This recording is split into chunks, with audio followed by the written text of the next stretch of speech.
dirt roads to rock crawling, two-buck chuck to screaming eagle, moonshine to 50-year-old single malt. We talk about it all here on Wheelin' Wine and Whiskey with your hosts, Jason and Chris. Welcome to the Wheelin' Wine and Whiskey podcast, episode 291. And Happy New Year. Happy New Year. How you doing, Chris? I'm doing well. Doing real well. Trying to get shit done and you know, starting my own version of banging and clanging for King of the Hammers. Banging and clanging. And we got, you know, we suddenly got this dry spell of weather. The Mother Nature's decided to go sunny and warm on us. And so the grass is starting to grow. Things are picking up at work, and you know, trying to balance all the extracurricular activities with the career activities. Yeah, for sure. Right on.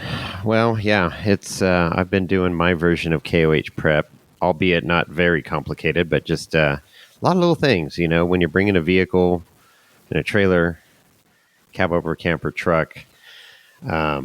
You know, oil changes, tires, all that good stuff. Just getting looked over.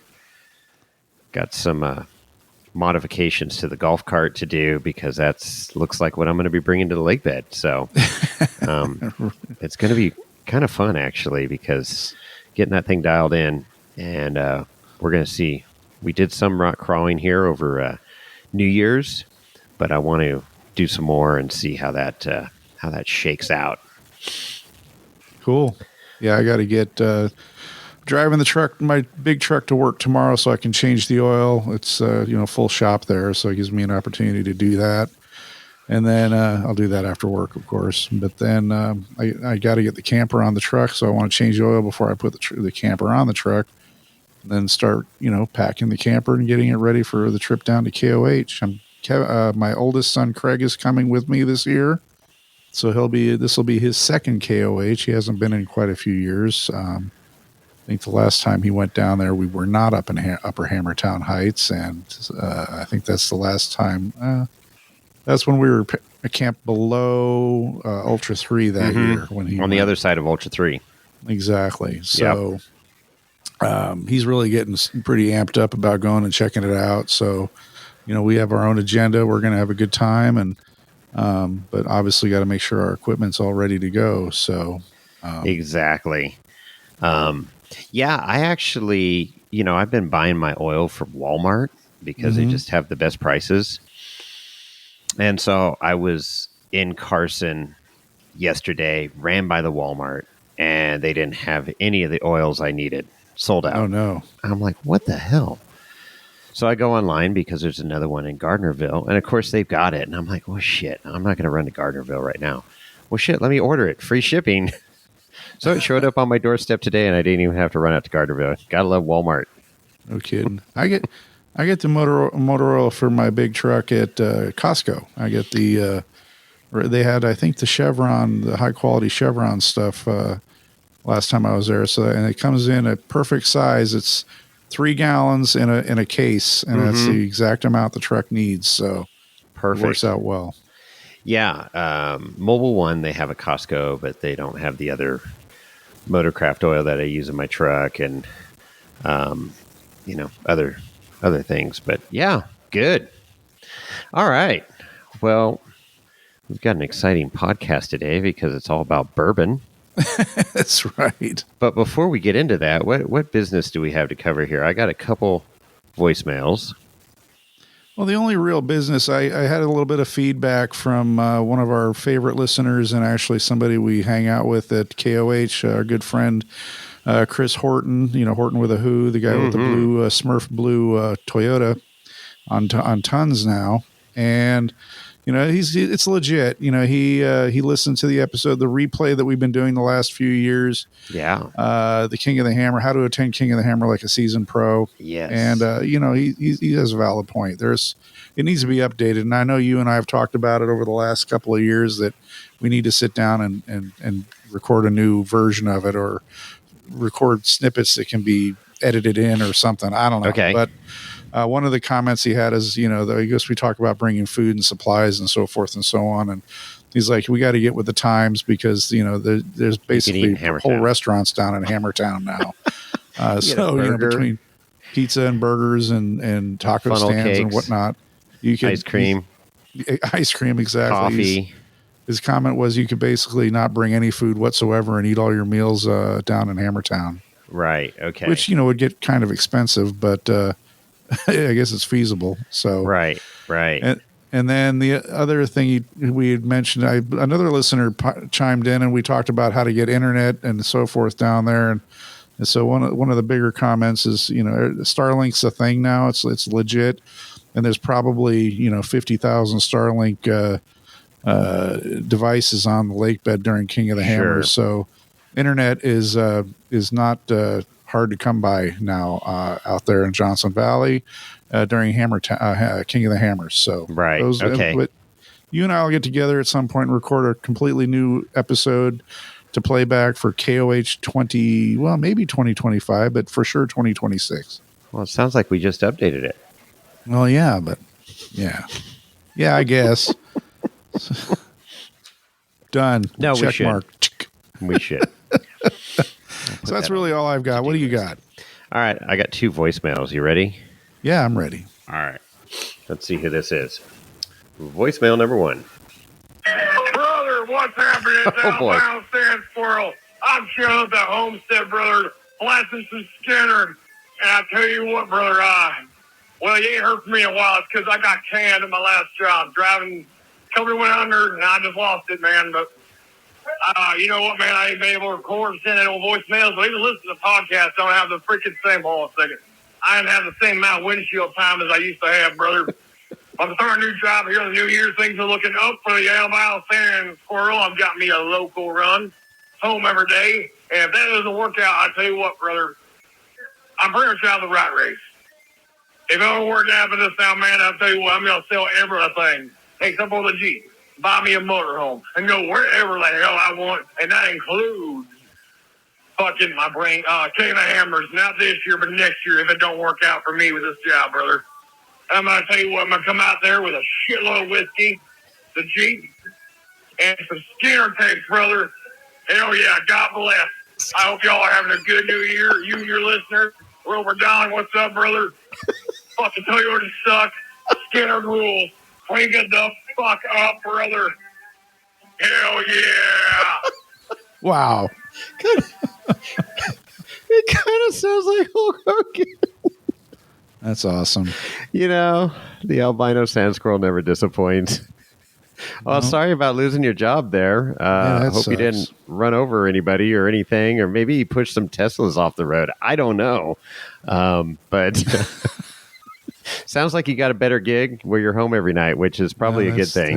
That's a good thing for sure. I wouldn't want to live out on the road. I have much respect for those over-the-road truckers, man. Those guys, it's a whole nother lifestyle for sure. But yeah. But if you do end up being a King of the Hammers, look us up next year, I guess. Not 2025, be 2026, which sounds crazy. All right. Round 2, I think it's the same phone number, so it's got to be albino sand squirrel. Oh, boy. All right.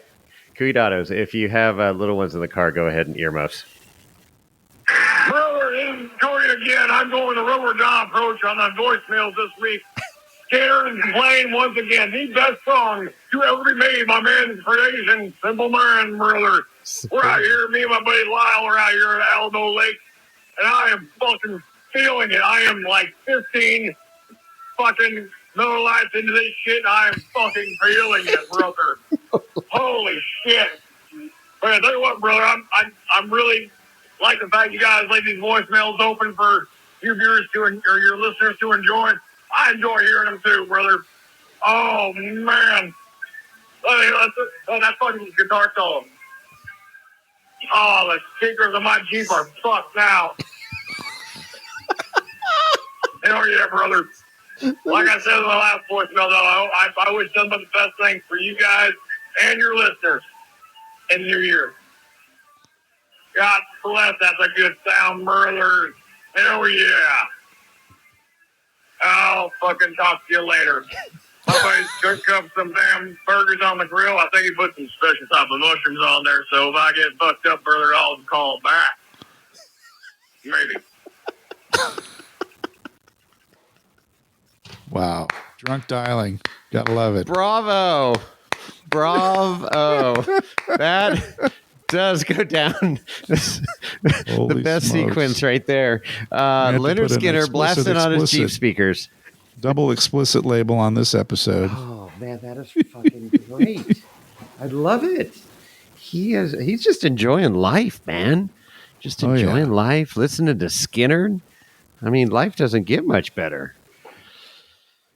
For sure. That could be you in about 12 more years, but you'd have Rush blasting on the Jeep speakers, right? Yeah, for sure. Nice. Oh, that's good. Right on. Well, again, thanks for calling in. We do love hearing from our listeners, and especially our favorites there. Rover Don, Cody the Albino Sand Squirrel. Best of luck with your new job. And keep calling in, man. Just get drunk in your garage on 15 Miller Lights and call in. I like that. Keep us updated. So awesome. You had some guests at your house during the holidays, and you sat down with a good friend of the show and a good, lifelong friend, and recorded some. I guess you drank some whiskey and recorded an episode. Yeah, that happens on this podcast sometimes. Yeah, I'm sad I missed out on it. Let's record. Yeah, so I've had Brian and Carol up here. We did a lot of golf cart riding around in the desert, over 200 miles. That was a blast. Got to learn the Can-Am more and how it handles. Went to Virginia City from my house, which all on dirt, that's pretty cool. To cross over Highway 50. That was awesome. And then we got some rain, and then the brown pow turned into IHateMud.com. Oh boy, the next day was pretty soupy in some of these canyons. It was really a lot of fun, and as I was driving through it, I was smiling, but then my smile quickly turned to, fuck, I got to clean this up. And there's mud everywhere. That's what the pressure washer's for. It is, but man, you still got to get after it. That stuff hardens up. It's kind of like the stuff at Hollister. It's that real fine and DG, and then it just cakes on, and the pressure washer, you'd sit there if it's dried already, and it just takes forever to get off. You got to pre-soak it and then blast it off after it's I did that too. I foam cannoned it, pre-soaked, pressure washed, soap and water, brag, and then pressure washed again. Elbow grease, dried it off. Huh? Elbow grease. Yeah, and it still needs a little buffing, but we'll see. Anyways, we did a lot of mileage, and then next couple of days hooked up with Toby Stacy's a new resident here in the Valley from Oregon, 4800 racer. He finished second a couple years ago at KOH, so it's good to have him, another racer in the Valley. Cool. And then three-time King showed up in the driveway, and Mrs. I guess, hopefully she's queen this year. That'd be awesome. That'd be cool. Amber and Randy showed up in a brand new Can-Am with the chicken bone front suspension. Oh, wow. Yeah. A new toy. So it's going to be as a pre-runner for KOH. Of course, it was bone stock with 16 miles by the time he got to my house. And I think he had 93 at the end of the day, he said, when he got back home. And he had it over 100 already.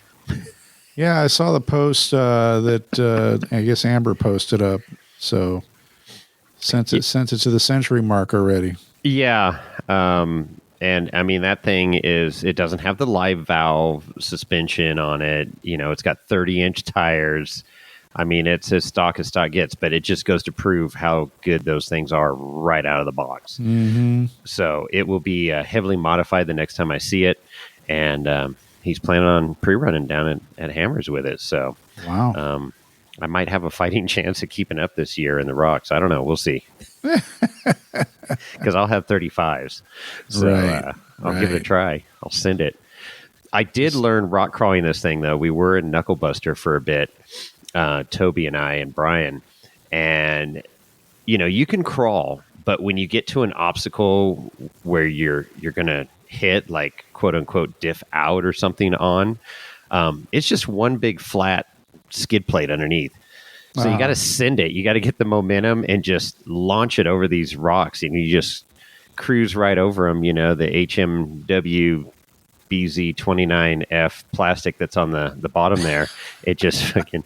So I think I'm going to bring some cooking spray and just hit the Pam, underneath that skid plate so I can slide on the rocks. With canola oil. A little canola oil. Or what's that stuff they used on, was that Christmas Vacation? Teflon. Wasn't it Teflon? Or was it Teflon that he put on the saucer? that Chevy Chase's character made? Yeah, he put on the saucer and it... That's what I need. I'm going to have to call Chevy Chase and find out what he used. Unobtainium. Molybdenum. Molybdenum. So, so that was fun. And then Taylor and his family, who, big fan of the podcast, I created a monster. This is a classic example. When you listen to this episode, he drops so many knowledge bombs. He has time at his job to do research, reading, watching YouTube videos, just taking a deep dive on bourbon. So, I introduced him to bourbon. I mean, this is coming from a kid that didn't even like Bloody Marys, and now he's drinking some of the highest proof whiskey known to man out there. Oh yeah, no, this is the gentleman that sent us the samplers that we tasted during the year last year. Correct. And, a lot of those were middle of summer. Proof. Yeah, during the summer. And that's when the UPS guy handed me the box on my porch, and he goes, "It sounds like you got fun in this box. It smells like it." I should say. Yeah, he definitely likes the high proof stuff. Them seeped, and it smelled like bourbon. But yeah, he came over and he brought some great whiskeys to try. So we did a blind tasting, and like I say, there's a lot of knowledge bombs. Let me tee this thing up for us here. So have you ever heard of hazmat? No. Hazardous materials, right? Yeah. So there's bourbon that's called hazmat. Yikes. So what that signifies, 140 proof or higher, meaning that you cannot fly with that. They will not allow it on the plane. Right. So they call it hazmat bottles. And then I learned something else is Maker's Mark. You know how they dip their whiskey in the red wax? Yeah. They all hand dip every single one of them. Wow. Well, they do, and I've never seen them. I never really paid attention, but now I'm starting to look. They occasionally, workers will do what they call a slam dunk. So they'll slam it. They usually just do the tip, just the tip, spin it, and then flip it upright, and then the wax runs down the neck onto the bottle. Well, the slam dunks are like all the way into the fat part of the bottle, and it's dripping down the label and all that stuff. And those are called slam dunks. Exact same whiskey. There's nothing different other than extra wax. And those things are sought after. Of course for collectors. Have you ever heard of that one? No. So be on the lookout if you're they could be at Safeway, they could be at a Walmart, they could be anywhere. And they're just regular Maker's Mark, but they have extra wax, an extra dip, if you will. So, yeah, I wanted to say one more thing here before we start. The 9 different types of whiskey, just as a preface to this tasting that we're doing here. Okay. So give a little update and background and, just re-educate our listeners here on the world of whiskey. So you got bourbon, right? U.S. made 51% corn, aged in new American, typically white oak barrels. Mm-hmm. It needs to be 80 proof or higher. So that's what signifies a bourbon. Because what do we say on this podcast, Chris? All whiskeys are I don't know. All bourbons are whiskeys. All bourbons are whiskeys, but not all whiskeys are bourbons. Correct. That is correct. So, and then you have Tennessee whiskey, which is Jack Daniels, Uncle Nearest are two that come to mind right away. So it's technically bourbon, but it's what sets them different apart, I should say, is charcoal filtered, or they call that the Lincoln County process. So same thing, distilled, American oak, all that good stuff, over 51% corn or more, 80 proof or higher, but it is filtered through charcoal, which gives it that unique flavor. Of course, my favorite, rye whiskey. Right. So over 50% rye and on the spicy side. So another, let's see, Scotch. Then you got Scotch whiskey. And so Scotch is made in Scotland, and it's barley forward and typically smoky. Right. Then there's Irish whiskey, which is made in Ireland, exactly. Aged a minimum 3 years. And typically that's the smoothest, the Sauvignon Blanc of our whiskeys here. That's easy to, they're usually real smooth, sometimes a little sweet, easy to go down. Oh, yeah. And then Canadian whiskey is from Canada, 3-year minimum.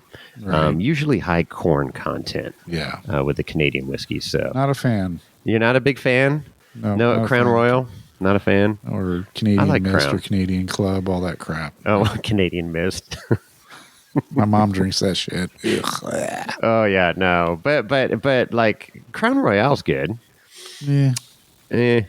Okay, and then Japanese whiskey. So those are good. Those are modeled after Scotch. They love their Scotch over there. Right. Heavily inspired by Scotch whiskey, and typically smoke. They typically have some smoke in there because of the It Scotch. can vary for sure. Yes, it can vary. A little hibiki, a little hibachi. So, interesting note. So, we have talked about this before, is whiskey spelled with an E or no E. They're both correct, right? They're both correct, yeah. Yep. So, Scotch whiskey, no E. And that's where it started, was from the Scots. No. It's spelled correctly without the E. It's spelled correctly with the E. But Canadian and Japanese whiskeys also, definitely Japanese, adopted the no E for their whiskey. So I'm even learning something new. Oh, see? Okay, we got a couple more here to round out. I got something I'd like to add. Go ahead. At the very end. At the very end or now? Huh? You got something to add?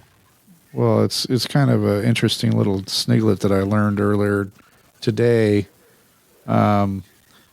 Is I was actually in a Reddit group for whiskey, and they were talking about some guy was going to Costco, and he was at the very beginning of the day when they opened the store up, and there were people coming out, and some of these guys had E.H. Taylor, and it's like, what's going on here? And he's like, called them taters. Taters. You ever heard that term, tater? I have heard taters. So I looked it up because I was like, what in the hell are they talking about? So Urban Dictionary defines taters as follows: those who describe whiskey as their hobby and the silly things that they do in pursuit of bottles of whiskey. Mostly driven by fear of missing out, lack of knowledge, or the need to post impressive unopened bottles on social media. Yep. Taters. So there you go. Tater salad. Yeah, no, that's it.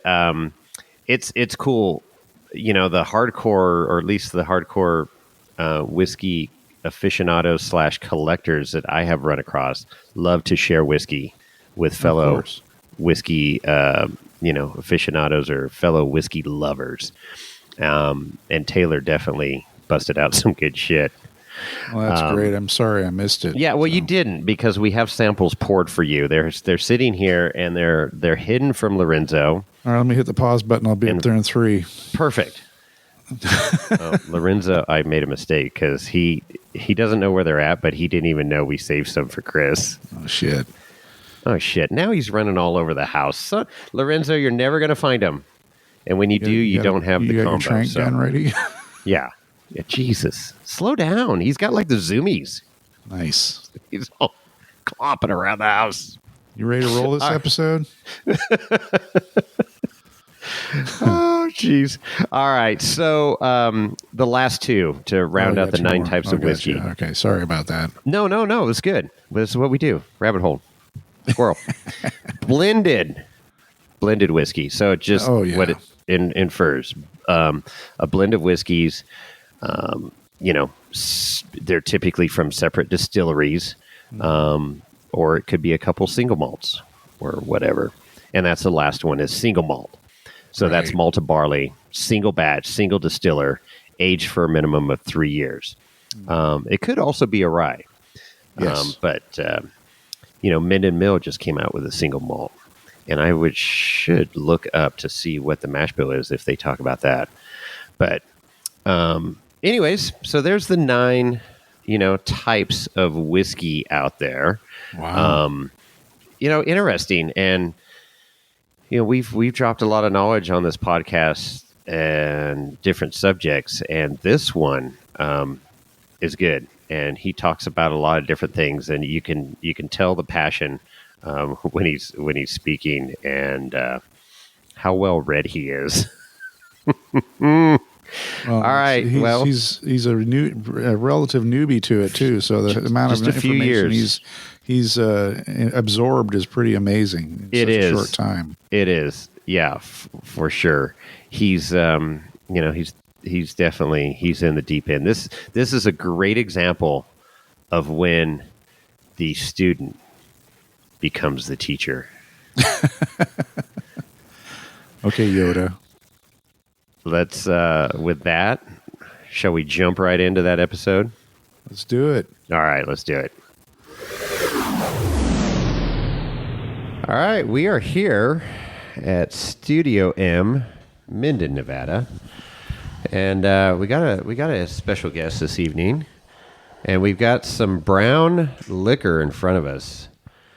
And this individual is a fan of the podcast, but a longtime listener, never been on the podcast.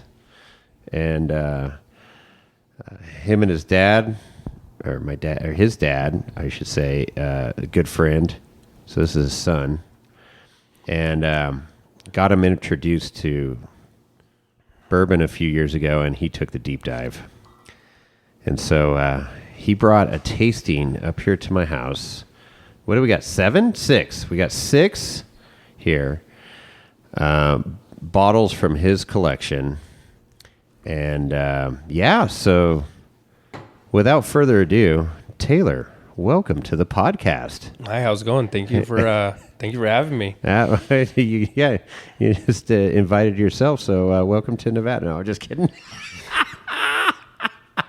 This is good. So, you got 6?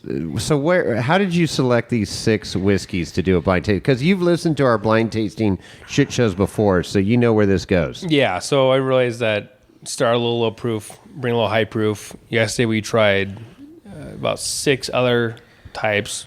We did a pre-run just last night. Pre-run. Just get everything lubricated, and then now we're going to do a blind. And 3 of these I have not tried, completely brand new. And hopefully you haven't had any of these. Oh, really? So 3 of these you've never had? Yeah, correct. Okay. And so let's get a little background on you before we get far down this rabbit trail. So I've known you since a wee lad, when you were knee high to a grasshopper, as we used to say. So you got into bourbon. How? Or how did this obsession start? Because it is an obsession. Oh yeah, clearly at this point. It starts to grow on you, but occasionally drinking nice Coors Light and C-. Getting having drinks and stuff like that, and going to Jack and Coke, and then then High Noons come out and all your Trulies and stuff down in SoCal. But then I started realizing that same beverage just kind of gets boring after a while, so I started getting into the lower proof and. Basil Hayden, your Knob Creek. Oh, the entry level. We call that the Sauvignon Blanc. Yeah, the 90 proofers. Yeah. And it was, it really started, I think, getting into trying to do Jack Daniel's straight neat, and that was a very bad lesson. That's hard. It was harsh. I was like, well, if people could do it, I could do it, and that was not where I wanted to go. Right. Then I think Woodford Reserve Double Oaked, which really changed. Okay, so let me pause you right there because I got to interject one little story that I remember. A party down at your dad's house one night, and you were you did it all wrong too, because you mentioned Coors Light, but you didn't mention Fireball. Oh yeah. And you took a shot of Coors Light and then took a shot of Fireball. You're supposed to do it the other way around. Yeah, it was. And how did that night end up? Yeah, it was pretty rough. A typical Fireball night. Hurling behind a bear box, but there was no bear box, but that's a reference to Tyler. But yeah, Fireball is just not good. But you're young. Yeah, when you're 22, 23, Yeah. anything hot, new things taste good. But Four Locos was great. Four Loco. So what about the buzz balls? You had those buzz balls too. I just got to get started somewhere, Jesus. and it was cheap liquor and got you going, and then you just realized it was a terrible night at the end of it, but you had fun. But now, but you learned from that. Oh, See, yeah. you have learned. This is a classic example of the student becoming the teacher. This is like sensei shit right here. So you gave me a little education last night. I was like, holy fuck. You took the deep dive on bourbon. You're talking about rick house temperatures and levels and sun exposure on the rick house, and I'm like, holy shit, this is out of control. But I love it. It's passion, right? It's passion. So you how many bottles in your collection now? I think now I have about 82. Opened is about 70, 76. So I drink mostly everything I have. But, coming home after a long day at work, and instead of having a couple Coors Light or whatever, I was like, you know what? Getting into the bourbon, having a nice pour or on the rocks at the time, I was like, you know what? This is great. This tastes great. Just like to chill out after work. It was, it was nice. Nice little treat. Yeah, and a little rewarding, and then the hunt happens, and then that's where Then you took the deep dive. then you start going deep because So before I interrupted you, you said Woodford's Double Oak, which is it's like candy in a glass. Always a good pour. Anything Woodford's, in my opinion, is a great pour. So where did it go after you had? Because you're starting to graduate at that point. Too, you've abandoned Fireball, Four Locos, and stuff like that. Now you've discovered that there's some really good brown water out there. And what? So where did it go from the Double Oak? So after Double Oak, I realized that there's more to life. Yeah, well, exactly. And that's the thing, was just because it's a brown bottle, it doesn't mean it's the same thing. There's different. You start reading the mash bill, you start reading the ages, and you start look at the price range, and you start going, okay, so I'm gonna go a little cheaper and try out this say the $45 to $60 price range, and you find the ones you like and you don't like. And Eagle Rare was a great one, and then unfortunately like Remus and other ones, I was like, okay, this is a mixer, this is not what I like.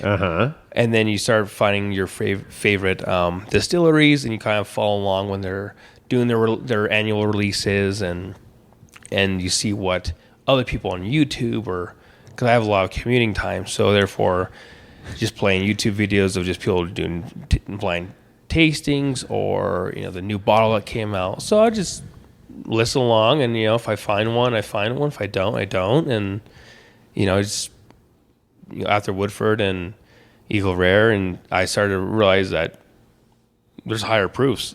So I started getting into those, and it definitely took a couple months to get your taste, palate, your palate adjusted, hardened to that. off for 100+ proof. Yeah. So that's good. So you mentioned YouTube, but then you were also like Reddit. You took the deep dive on Reddit too, on some of these bourbon pages, and what else? What? Yeah. So where are you getting some information So from? you have Reddit. There's bunch of subreddits with anyone doing reviews and stuff like that. Going to Facebook has a bunch of bourbon groups to help share. Like you can get together and do some pours and taste and stuff like that. But it just YouTube has so much information out there that if you maybe I don't like this bottle, or maybe this isn't what the palate, how my palate might be. And you know what, you want to try it. Like last night we tried one that I was like, hey, this looks great on paper. Let's go for it. And it turned out to be really not what we thought. Neither one of us liked it. Nope. And maybe in 3 or 4 months when the air starts to, go into the bottle and it helps to, smooth it out, it'll probably change, because a couple of bottles have happened that way with what I have. And maybe we'll go from that bottle on and see if there's anything else I'll keep looking for. Well, they can't all be home runs, but that's the fun part of it. And so yeah, you're doing your homework. You start, like I say, you jumped into the deep end of the pool, and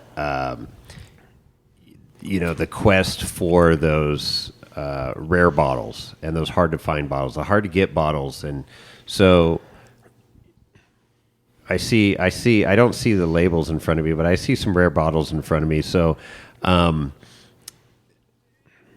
you got to develop relationships with your purveyors, right? I mean, so how did that, you just don't walk into 7-Eleven and go, hey, I'm looking for XYZ. You have any Blantons? No, I have probably quite a few Blantons, and that was actually my first mistake was with my wife here. I was like, we're downtown Main Street in SoCal, and we're checking it out, and I was like, hey, there's a Blantons in here, and she was like, hey, go for it. And I was like, I looked at the price. I don't even want to say it. It was so embarrassing. And she's like, if you want it, go for it. And I'm like, I bought it. And I realized after I tried it, it was the worst mistake. It was okay, but for what I paid for it, it's now I realize, okay, I need to do more research before I just start buying stuff and not knowing what I'm buying into. And so then now, I end up following a couple liquor stores on Instagram and I casually see what they post every now and then. And, when you're Old Elk and there's, other distilleries out there that have their own posts and stuff like that, you start like, okay, well, is that going to be good, or should I try that one? I see that like Old Elk double wheated, and you know what? And I was like, oh, let's try it. Turned out to be a fantastic bottle, and but the way I look at it is the amount of say Coors Light you can buy per case versus this bottle I'll take a sip of every couple weeks. That'll last me I have a couple bottles that have been sitting there for a couple of years. Yeah, I can come back to it and it's changed, or you realize that it can get pretty expensive if you keep following the hype, which you can. But that collection you could share with people and help them understand it too. You can help them get addicted to bourbon as well. Oh yeah, 100%. So yeah, and I know my palate has changed over the years, and I know your palate has changed over the years. But it's interesting. You mentioned a little bit about it changing in the bottle, and it's a distilled spirit. It doesn't age or go bad like wine, something like that. But you mentioned that to me, and I asked you, I had a couple bottles that had condensation at the neck of the bottle, and like, hey, what's up? And this thing has changed, and it can happen, depending on its storage environment and all that stuff. So that was kind of a revelation for me. Now, it doesn't change dramatically, but there is subtle changes that can happen in the bottle. So if you've got a half full bottle as opposed to a full bottle, right? And what'd you mention last night? The neck pour? What'd you say? A lot of people will say like the neck pour. So basically you open a new bottle, you take off the plastic, you pop the top. If it's typically a little higher proofer, like 105 or above, you pull it into a glass, you let it sit out for maybe 10 minutes, let it air out, let the alcohol vapors kind of, go away for the time being. Then you can try it. But the neck pour is, from what I've heard or read, that's typically not really the best pour. So you come back to it later and it's opened up, the palate or the the proof off the nose will go away, and you can actually, start finding the hints of like, the typical caramel, oak, vanilla and stuff like that. So it's because it's exposure to oxygen. Again, it doesn't oxidize like a wine does, but in the neck where it's narrow, it's got like a quarter size exposure to oxygen. Whereas when you start getting into the bulk of the bottle, it could be 10 times that. Yeah, and I've had bottles where they're about less than half full, and it's changed completely, or it doesn't. 122 proof doesn't even burn at all, and it has a great flavor. But you can get really deep into the rabbit hole, and you can start actually rebottling it into a smaller 375 milliliter bottle to help preserve that flavor. So you can get deep. That's interesting because I never, I always, it was distilled, it's done, it's not going to change flavor, but it, a discerning palate, you can taste that difference. And then there was, what did you pour last night? You poured one, and you said, okay, we're going to let this sit for 15 minutes. That was Elijah Craig Barrel Proof batch number B522. So it was the second annual release for Elijah Craig, which is Heaven Hill, and it's going to be the year 2022. 15 minutes, kind of let it breathe out in a glass, and you can hope that it has a little bit of change from when you first pour it versus after 15 minutes it airs out a little bit. For that bottle, it did not. Right. It was pretty harsh. Like I said yesterday, like maybe a month or two, I'll come back to it and see how it changes, and it may or may not, and go from there. So the B22, so we've mentioned it before on the podcast, but to remind our listeners, what does the B22 stand for, and when some of these bottlings happen? So there's typically, like, say, for like Jim Beam wise, there's, if I'm correct, there's 3 releases of their Booker's batch. Their 2023-1 is usually typically February, and then you have their second release is going to be like June, July, and their later release is going to be like October. But for the Elijah Craig, it's kind of the same thing with Heaven Hill. They have 3 releases. So your A124 is the first third of the year. Yeah, and then B24 middle third, and then C is their. But typically with Elijah Craig, the C batch is usually their better batches. Really? Yeah, the A is kind of their younger batches, but B it's kind of your mid palate, and then C, it's from what I've tried and what I've read online and listened to as well, that the C's or the later batches are typically a little bit better. Sure.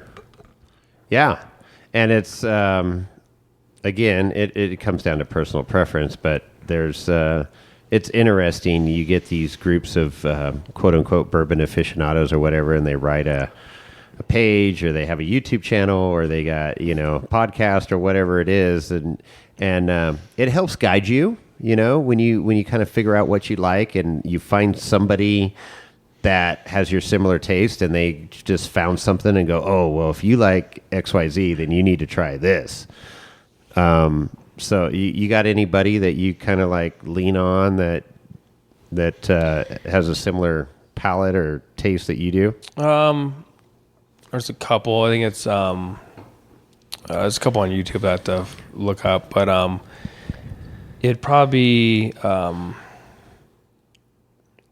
And what was the bourbon? What was that site you showed me today, and I love it, and I've referred to it before. I haven't referred to it in a while, but when you get the tasting notes and everything, Breaking Bourbon. Oh, yeah, Breaking Bourbon's great. I love his tasting notes and descriptions, and he gives a rating, and I tend to trust his palate. But yeah, I haven't gone down the YouTube rabbit hole on bourbon. That's going to be that's all I watch anymore. So I'm going to have to dive into there's that there's a couple of them, like I like the Bourbon Drunkies do a great lineup. You know, they're great. They're comical and stuff like that. The Bourbon Drunkies? Junkies. Oh, Junkies. Yeah, and that's, you know, they do a pretty good job on just, you know, what they personally think. If it's not good, they're going to be, honestly, it's not great. Mm-hmm. The one I found out that is probably closer to my palate is the Mash and Drum. He does a great job explaining like price range, what's out of price range for him. Just great with the camera work and understanding what, you know, of course, probably sponsored, but you know, he's just giving his honest opinion if it's worth the juice in that case. But and then SLB is another one that's I believe it's a dad and his son that do it together down in their basement, and they do a bunch of reviews. But the best part is like, say, Christmas time, they have their 2023, 2024 like top 15 bourbons, which will make the cut. So that expensive bottle that you're looking at, like, oh, you know, your Pappies or whatever, they won't put that on there typically because it's not practical. Because for, you know, people to go out and find something at the liquor store or the, you know, grocery store, it's something that you could, exactly, it's something you could actually find if you're lucky, and if you get, you know, they keep it realistic. Yeah, and they do a good lineup, and you're like, oh, that bottle that I was thinking would be amazing wasn't to a lot of these people, which, you know, helps you kind of like, you know what, maybe I don't chase that. So, but I guess unless you taste it, you never know. And a lot of them will say if you can find a cheap pour at a bar, like, you know, a Weller single barrel or something, you can try versus spending $600 or $400 on a bottle that honestly isn't that great. It saves you some money in the long run. And that's it. I mean, it's like, yeah, there's, you know, you spend, oh yeah, there's a $200 bottle everybody's raving about, but is it really worth the $200? You know, is it like a Blanton's, for example? Is it worth, you know, buying a $220 Blanton or something in a store just because it's Blanton's and it's got a horse on the top in stride? I don't know. I mean, if you love it that much, great. I think it's a good, you know, $60, $70, $80 bottle tops. But it's again, it's personal preference. If you freaking think that's the best bottle in the world, buy it, you know, enjoy it. But yeah. And the other thing, and a lot of people that take the deep dive, such as you have, it's fun to share it, and you know, with people that appreciate it, not people that are just alcoholics that want to drink. You know, people that want to drink for the, you know, flavor and stuff. So I know when people come over, I've got a lot of people that appreciate it, and, you know, I love sharing it. But then I got, you know, my other friends that just want to frickin' drink, and I'm like, okay, here we go. Here's some small batch from Costco. Enjoy. Yeah, and it's not a bad bottle, because I think in your guys' blind at Meadow Lake it won pretty high, and exactly, like I said, what we opened up today, Old Granddad 114. Yeah, so 20, Old Granddad 114, which is a $30 bottle or whatever. Yeah, and we saw it at a few stores today, so it's available. Holy hell, that's a great $30 bottle. And the 114, it don't burn like a 114, but it's got good flavor. Really good. So that, yeah, there's some, and those are the fun bottles to find. And, you know, you don't have to break the bank enjoying a good pour. No. So before we do this, I got a couple more questions, and then we'll dive into this tasting here. I'm just, you know, building up your credibility, your street cred here, because you're not just, you know, oh, here's some whiskey to try. So what about? So you've actually visited some distilleries. You did some distillery tours. So what's been some of the highlights on some of the tours you've been on? So down in LA, we started working in Alabama, and my buddy Ryan and I were fabricating a big oven, and we had a 3-day weekend, and I was like, hey, you know, we went to Tennessee a couple times. We didn't see any distilleries. We were hoping to, but we didn't check any out. we've later visited Jack Daniels, but didn't do a tour. We were just looking to see if they have anything new. Mm-hmm. And he's like, "Hey, we're not flying home. Let's go see what they have in Kentucky." I'm like, "You sure?" It's like, I forgot how long it was. Like a 6 or 7 hour drive from Decatur, Alabama.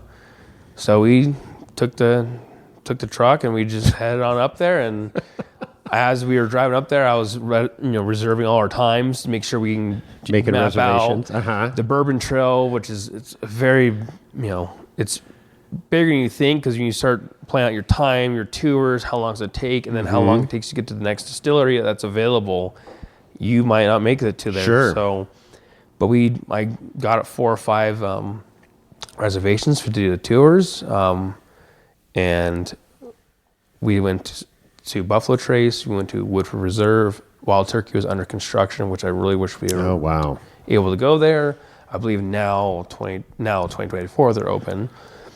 We went to Four Roses and we went to Bardstown. Wow. A couple other ones, but I think Woodford Reserve, just their limestone buildings, the copper stills, and you just go up into the top mezzanine and see the maceration happening really in front of you. Then they had the tour and the tasting along with it. It was great. I was like, that's an experience that. So that was one of the top.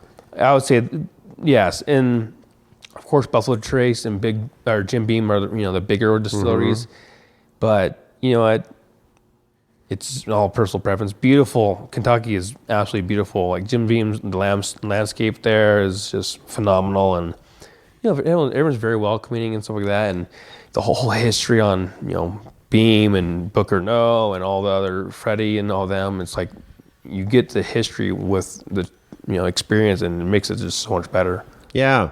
So Woodford's. So you go into their store because you buy some bottles, right?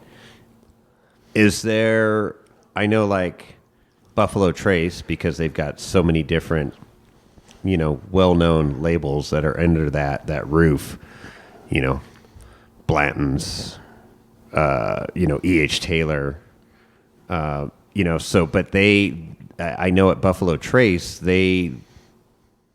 each day they have some different things to sell. You can't just walk in and buy a bottle of each of what they carry. So does Woodford's have all that, or do they selectively on different days?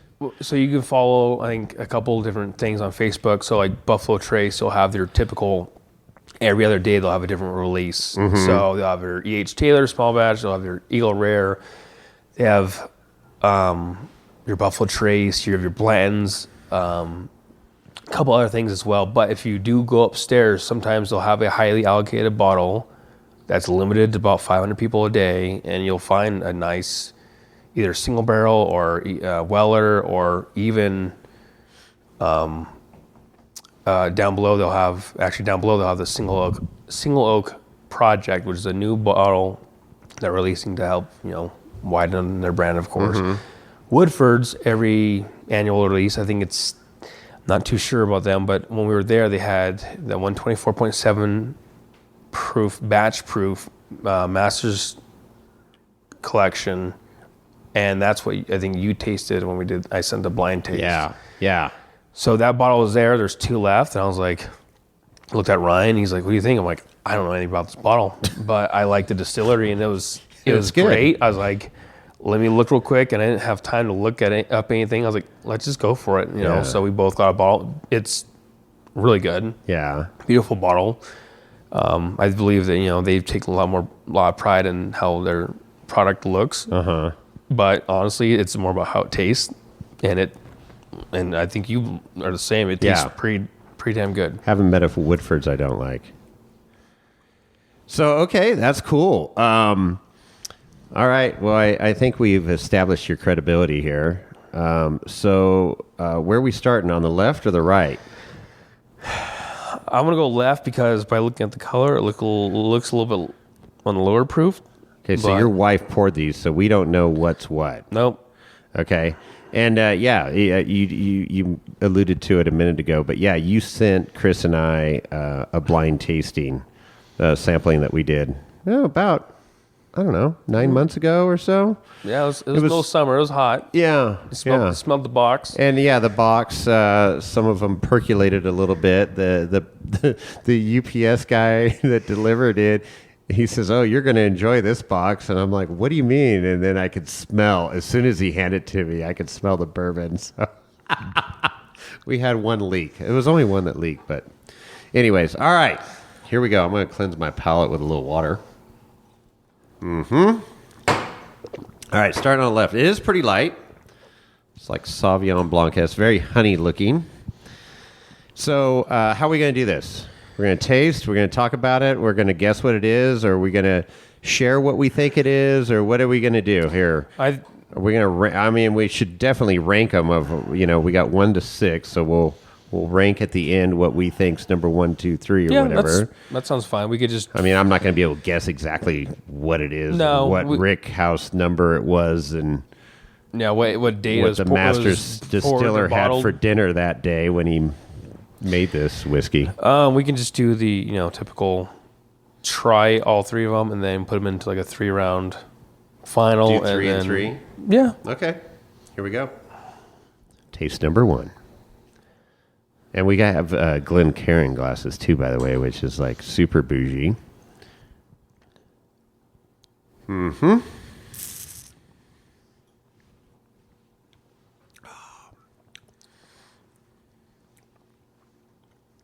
So, there's some heat coming on in the back end of that bad boy. Very, it's light. It's honey. It's, I'm getting some cereal notes on the beginning. This one.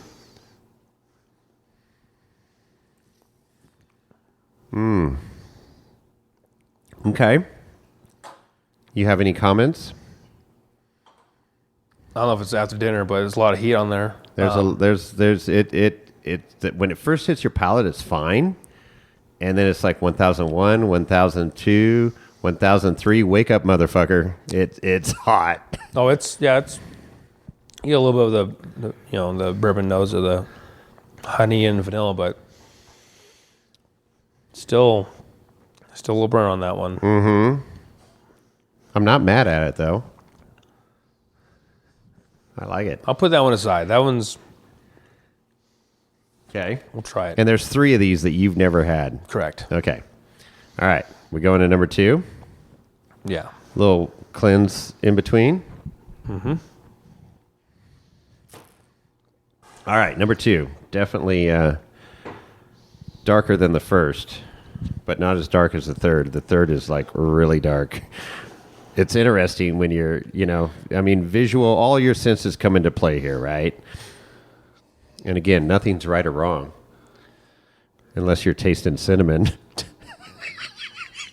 Because if you poured fucking Fireball for me, I'm going to kick your ass.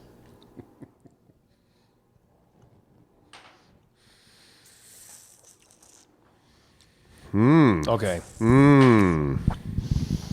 Holy hell. Boy, that takes you for a ride. I didn't taste any burn. There is 0 burn so far.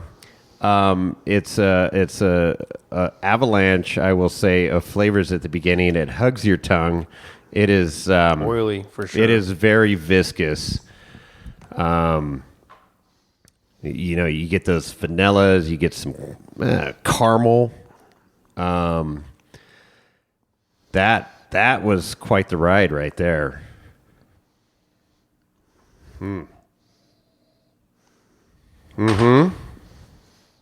Okay, I like that one so far. That's leader in the clubhouse.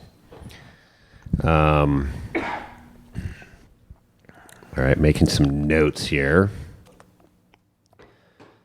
Okay. That's interesting. I got a little stone fruit, but not. It was more like the caramel and the honey. Yeah. A little vanilla.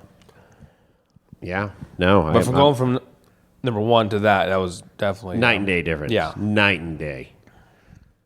Not that anything's wrong with 1 or 2's anything better, but it's different. It's definitely different. Okay. Moving on to 3. A little water. Okay, number 3, definitely darker. Let's see what the nose is like on this bad boy. This one's gonna hit. Oof. Yeah, that one burns the nose hairs a little bit.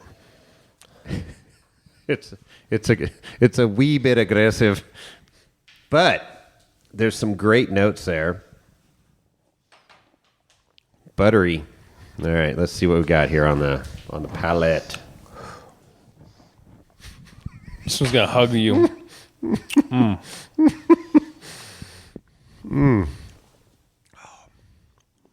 Wow. It's definitely got some oak.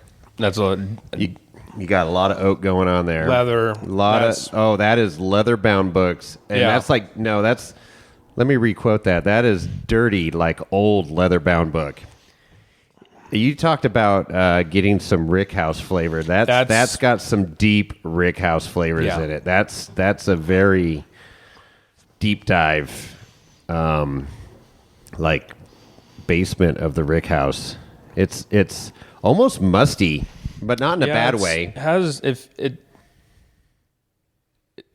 an age on it. Mm-hmm. It's definitely been sitting for a while, but by looking at the color, you know it has. But there's just like deep oak, your tannins, and then your leather. It coats your whole tongue. It's oil, it's like motor oil, literally. It hits the back of my tongue hard, and like with wine that's high in tannins, that hits the back of your tongue. This one hits the back of the tongue hard. It's unapologetic, that's for sure. That's. I'm not getting the. I mean, I know it's high alcohol because it burned a little bit when I breathed it in, but I'm not getting it on my throat and fire in the stomach. Oh no, I got it to my all the way to my waistline. It went down. It went down. I mean, you felt it, but it wasn't like overpowering, I guess I should say. Okay, that one's good. Okay, so that's 3. Correct. So what are we doing now? What do you want to do now? You want to go continue on, or We you can want to continue on and then put the ones you like in front of you. Okay. And then we'll just do a final. Okay. And if we need a little top off, we can go ahead and have Alexis just top her off. Okay. All right. Here we go. So number 4. What did my dad say her name was on that? Who's that? Alexis. From that trip. Oh God! What did he? What did he call her? Oh, I'm totally. We'll have to. Okay, we'll find out. We'll think about that for a minute. Give me a minute on that one. Lorenzo, get on that. Go talk to Alexis. All right, here we go. Do this one. So number 4. It's darker than 1 and 2. Not as dark as 3. But the smell on that. Man, I'm getting like fruit, like cherry, raspberry. Yeah, it's not very fruity, but definitely a fruit nose. Okay, so. Yeah, that's just stone fruits. That's like Fruity Pebbles. No, Yeah, it's not that. It's not in a bad way. no, that's good. It's got a lot of Like a dark cherry, like a leather. black cherry is in there for sure. There's strong vanilla on the back end. Wow. Remember, these are. I think there's only one that's 100 proof. All the other ones are about 120 to 140. Jesus Christ, So it's- Latter-day Saints. Here we are. But this one's that's. So I'm wondering if that first one burned just because we were right out of the gate. I want her to top it off. Yeah, because I agree. I think we should go back to that one to do it justice, to make sure. But it was pure fire. Yeah, it was worse than the B522 last night. Okay, fair enough. Okay, so this one we're getting the fruit on the A nose. lot of fruit. I think that one's pretty good. Okay. Let me see. Let me try again.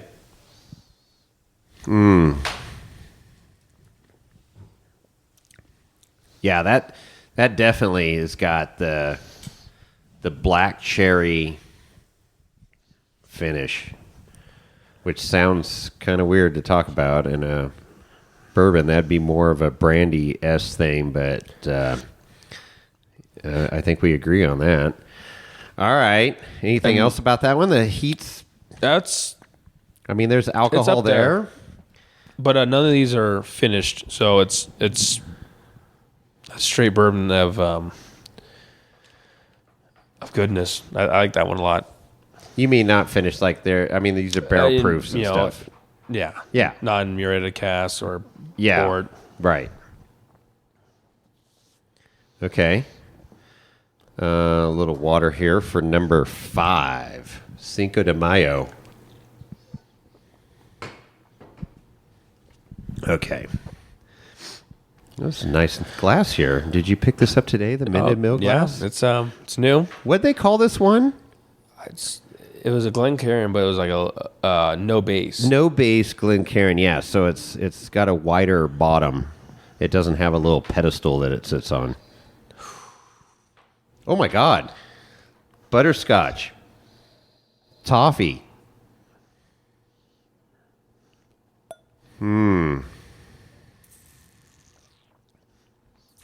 Wow. Well, now that's interesting. That one's really good. That's caramel. That is caramel like bomb. that is like just like caramel on top of vanilla ice cream. In the proof wise, it's not. I don't taste not much proof on that one, but that is that reminds me, is reminiscent of Double Oak, Woodford's Double Oak. I mean, it's like this dessert-esque, right? Like, oh, no, 100%. I mean, it's definitely on the sugary, very balanced though. I mean, it's like, and the flavor's still there. As I've been talking about this, I stopped drinking it here 20, 30 seconds ago, and it's still in your mouth, hugging your tongue, caressing your tongue. Wow, that nose is crazy. It doesn't burn at all. No. Caramel bomb. That's what I'm putting for that one. If you can smell deep enough, you can get that like dusty peanut.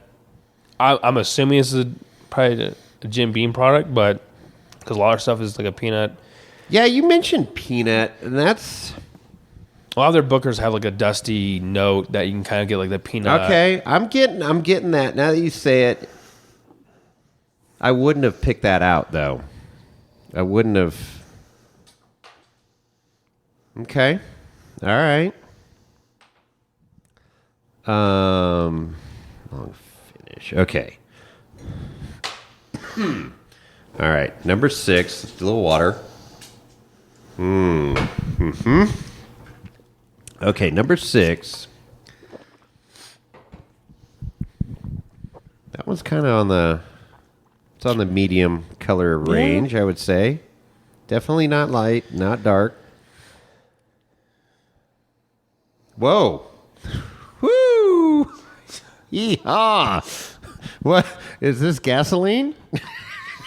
This is... That was a nose burner. Whoa. Wow. Okay. Let's get this in the... I'm a little afraid here to drink this. Oh, yeah.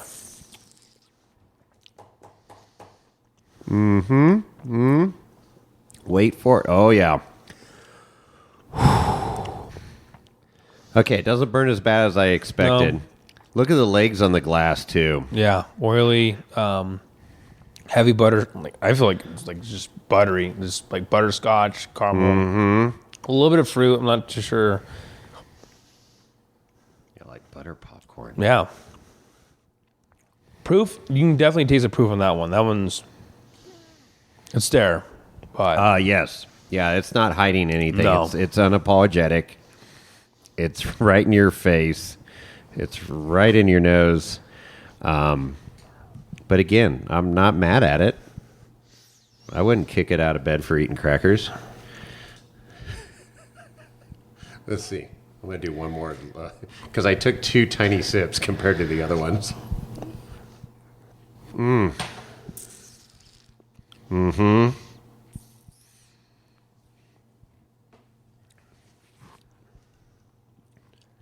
It's definitely hot, high alcohol, no doubt about it. But it's not a smooth ride. No. But it's not a bumpy ass ride either. And these are all bourbon. There's no, I don't think there's, none of these are rye. No rye. So the rye content is low, but no one tastes like it'd be a rye because of how spicy it'd be. But no, it's, I'm still putting it up there. Okay, so I've got some notes here. I've got some stars by the ones that I liked.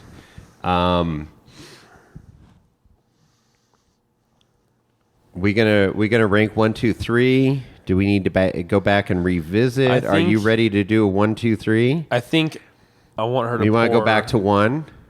Yeah, I took too much of a. Yeah, you did. On that one. It was It was good, but it was spicy.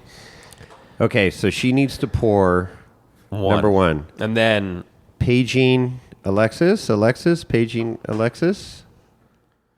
Lorenzo, you can't pour with your hooves. We've seen you. It's not good. And then I have my 3 lineups for my top 3. Okay. All right. I got to pick my third. I've got 2 definitely secured. Yeah,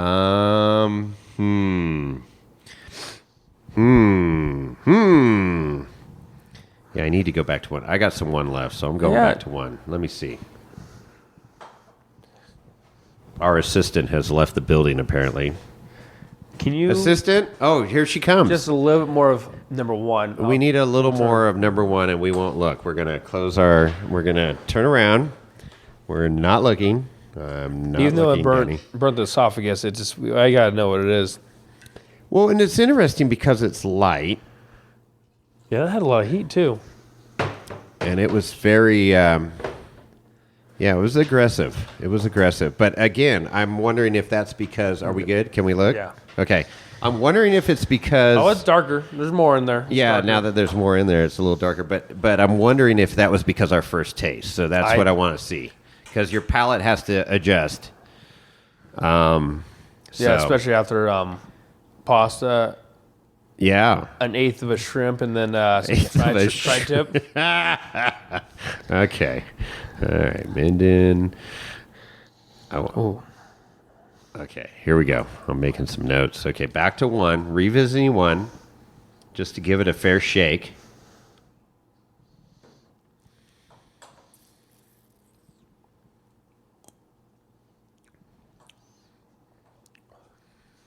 Not much change. Nope. I agree. It's still hot. It's still cereal. It's still Honey Nut Cheerios. That's what I'm going to go with. A little honey and a lot of heat. See that because I like my whiskey on ice, and that would be excellent on ice because I think it would mellow that out a little bit. That little fire. Oh yeah, it'd put that fire down to a little simmer. Okay. I gotta find my third. I've definitely got 1 and 2. I gotta find my third, and I think I know where it is. Let me revisit.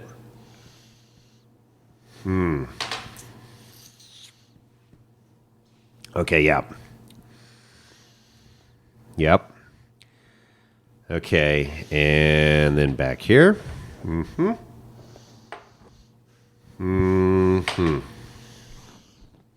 Okay.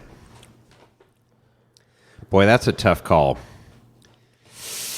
Okay, I'm doing it. I know where I'm going. I have my top 3. She's on top. My 5th off, just for the final. Okay. So while we're finalizing that, we did stop at Minden Meats today, and Kevin, the purveyor there of bourbon, what'd you think of his collection there? He has a lot, but for barrel picks that he picks a year is insane. It's crazy, right? He has a lot. A lot of liquor stores down in SoCal will have like 1 to 2, maybe 4 to 6 a year. I think, what did you say, 24 this year? Or last year, 2024? I think total. I think that's what he's had for the last few years. What he has as a single barrel. Mm-hmm. There's quite a lot of barrels, and that's, for a little store, is a lot of liquid. That is jam-packed in there. The bourbon bar is there. You can't set anything on any bar flat surface. Everything is packed. There's tons of any little open section in that area of the store is got a bottle sitting on it or a case of bottles sitting on it. Yeah.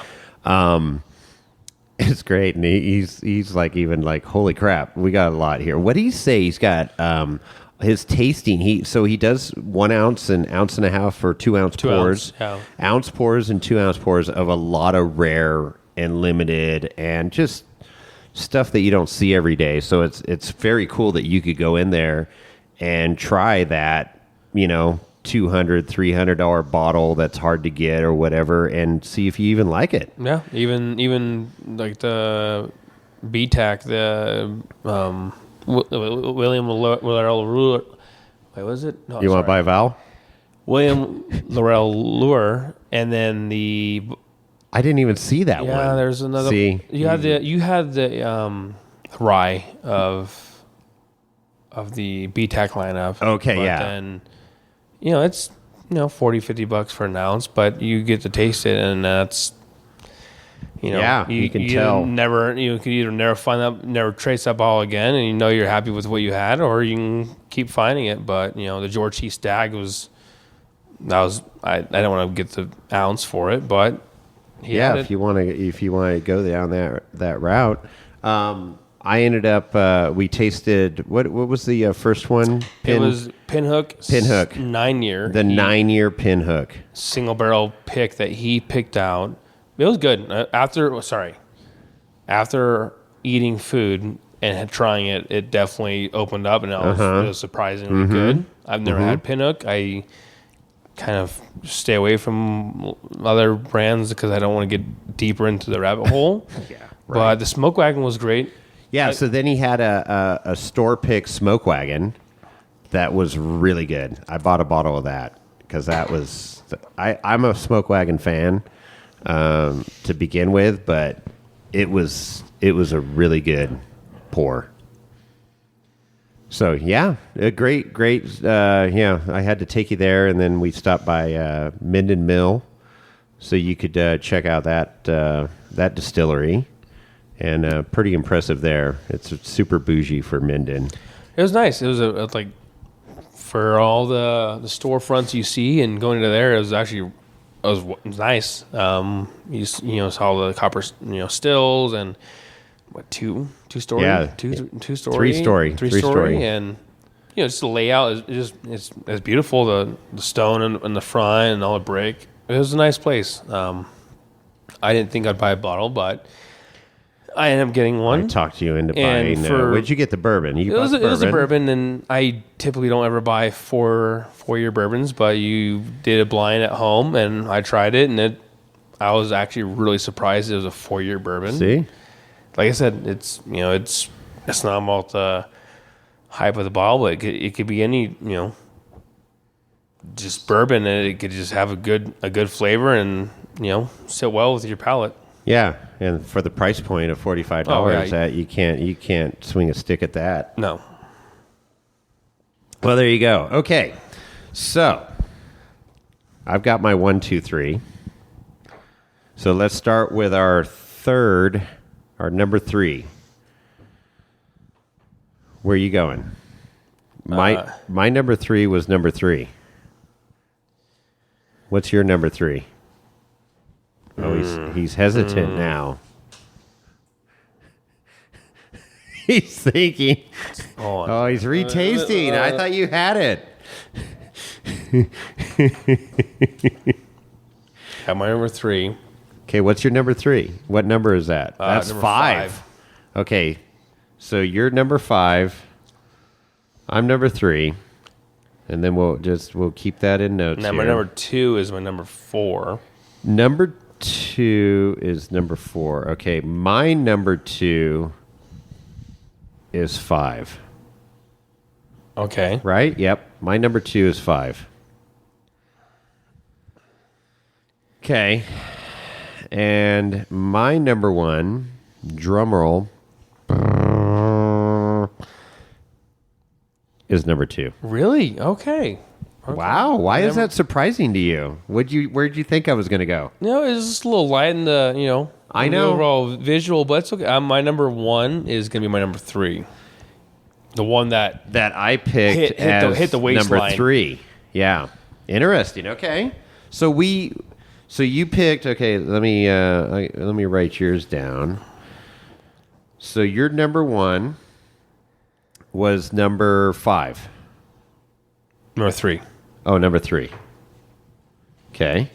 And then your number 2 is going to be number 4. Okay. And your third? Number 5. 5. Okay. And then I was, here we go. So 2, 5, 3. Okay. So we both picked 3 and we both picked 5 in different positions. I picked number 2 and you picked number 4. So that's where we differ. Okay. Let's go with number 1 that was hot cereal, Honey Nut Cheerios fire. What do you think it is? Well, you brought these, so you kind of have an inkling, but I feel like it doesn't taste 100 proof, but I think it's 100 proofer. I'm going with that square bottle down there. Yeah, that's what I think. It's going to be the Jack Daniel's twice barreled, the Tennessee rye. Okay. And Vanna, would you reveal what number 1 was? Number 1 was the Larceny. Oh, Larceny! Wow. Really? Okay, the C922. Okay, So talk about that bottle real quick, Taylor. So I have 3 of those bottles. I have the A122, A1 C923, and C922, and I did a blind tasting of all 3, and this was the top one I thought would be best to fit with the other bottles I brought. Typically, Larceny is a Heaven Hill release. It's very good. Price point is great for the bottle itself, but for some reason, this was a lot hotter than I thought. But I guess, SoCal, it tasted a lot better. Okay, so C922. So 22 is the year. Mm-hmm. 9 is C is the third trimester. Yeah. Of pregnancy. And what's the 9? Is that? I have no idea at this really? point. It's not month or anything. No, I think it is a month, but I don't. Or the level of the rick house, or you don't know. All right. That one I Thanks don't for know. playing. Yeah. All right. Here's what happens in the podcast: we start to deteriorate after we've had high proof tasting.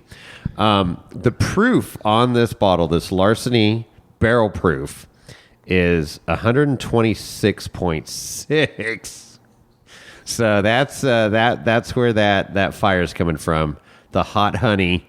I think I've only had one other Larceny. I know it wasn't barrel proof, but it didn't stand out to me. I've never really I haven't taken the deep dive on Larceny. I've heard of it, but yeah. So Lorenzo says it's the 9th batch release in the Larceny barrel proof line. Okay. All right. So there it is. Very cool. Thank you, Lorenzo. See? He does his homework. That's freaking awesome. All right. So that was bottle number 1. Wow. Okay. And if you like fire, not fireball, but you want some heat, and like I say, I've got some left in my glass. I'm going to add a little water to it and, or an ice cube. And then, I think that's going to be super good. I thought that was really good, but for some reason right now, you know what? It didn't fit well. Yeah. And that's all right. And a year from now, you may think that's the best thing since sliced bread. You know, you just your palate changes. Now Wonder Bread hits different. Wonder Bread. All right. Okay, so that was number one. So number two, which was my favorite. Okay. Here we go. Vanna. Oh, look at that. Wow. Okay. That's the little book. Little book, chapter 8. Chapter 8, little book. Tell us about this bottle, Taylor. That's going to be, so Booker's releases their annual little Booker's batches, but I think once a year they release their chapter little book. And right by your finger is the chapter. Oh, yeah. So it's got like a little tag on here. It should show what's in it, I believe. Oh, my God, that's very fine print. Yeah. The finer. I am not reading that right now. Holy hell. It should show every year. I'll give that to you because that is some super fine print.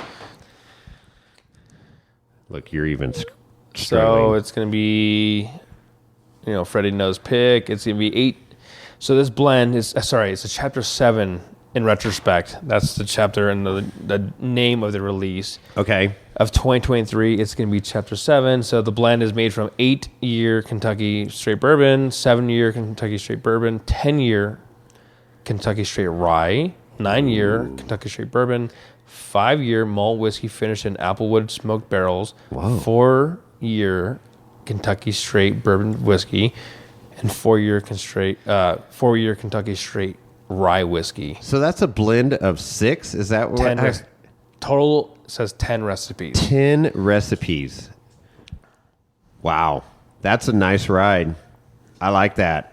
It's a cool bottle too. It's almost looks like a wine bottle. It does look like a wine bottle. I shouldn't say almost. But that makes me want to go down to. We saw some of these down there today at Minden Meats. I might have to little head book, down there. The Infinite Blend. Infinity, yeah. Yeah. Wow. Okay. Well, that's exciting. Okay, so that was number 2. That was your number 1. My number 1. That was number 2 tasting, but my number 1, and I am pleased with that. So the number 3 is my number 1. Correct. And I think I know exactly what this is. Okay, it's go ahead. Be that one. Which is? Go ahead. No, it's Garrison Brothers. Yeah. So this. Yeah. So what's the story behind this one? Is this the Cowboy? This is the Garrison Brothers Cowboy Bourbon, 140.2 proof. 140.2 proof. Okay, so this is funny because my notes read oak, and this was our darkest one. Oak, deep leather, the dark leather, and I put medium burn on it. 140.2 proof with a medium burn. Are you fucking kidding me? Is there weed in here? I don't. It's not weeded or anything. I don't think right? so. It's a mash bill to have, but the Texas climate's a lot hotter, so like that's a 6-year bourbon, so they'll get a lot more deeper flavor for at least 6 years to soak. Yep. For even more flavor and texture, it says. The liquid in this bottle at cask strength, uncut, unfiltered. The nectar is so deliciously sweet. The flavor overpowers the heat. God damn, they nailed that one. I got to say that. Yeah, and I guess the Texas heat hits the barrels and the oak and the actual physical barrels differently because Still Austin has 4-year barrels that hit like an 8-year barrel age-wise because of how much the heat can penetrate the oak. And it aged better for a lot less time. Uh-huh. Wow. That's interesting. Okay, Brett, I know you listen to the podcast. Get me a bottle of this Garrison Brothers Cowboy Bourbon. 140.2. That was really good. So that was my number 3. That was number 2. No. 1, 2, 3. No, I know it's the third one, but that was ranked 3 on my scale of 1 out of 6 here. I mean, I really enjoyed that bottle, but I enjoyed 5 more according to my notes here. Got it.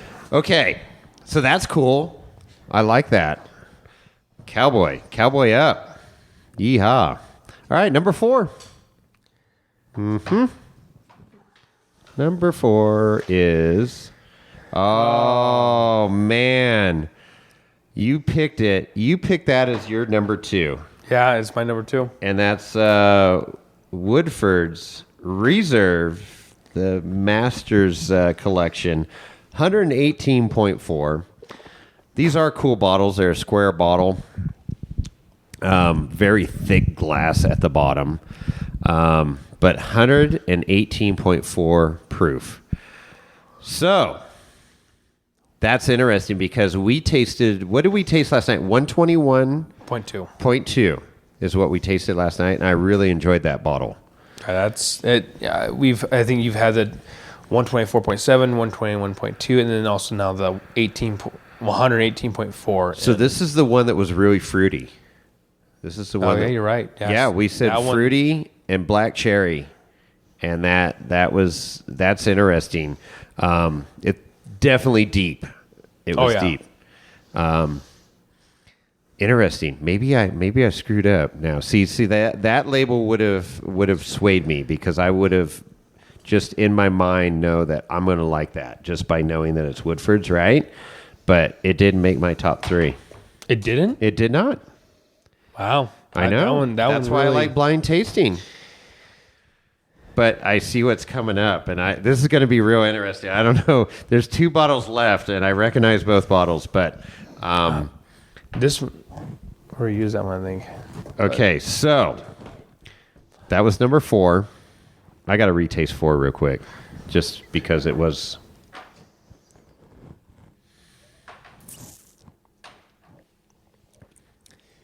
I mean, it is solid. It is really good. I am super satisfied with that, but I don't know. It didn't make my top 3. Let's see if I fucked up between 5 and 4 there. Okay, what's number 5? Okay. Oh boy. Jack Daniels, if you please. That is number 5, and that was my number 2. That was my number 2, and that was your number 3. So tell us about this Jack Daniels, because this is not Jack Daniels Black or Gentleman Jack or Single Barrel. That one's a little bit harder to find. This, I've never seen this bottle. Okay, and this is good. This is good that I picked this one, and it's a heritage barreled rye. And I like my ryes, so that's why it just beat out. That makes sense now. So I am not mad at myself anymore. My palate is still good. I know what I like. I like my ryes. This is a cool bottle.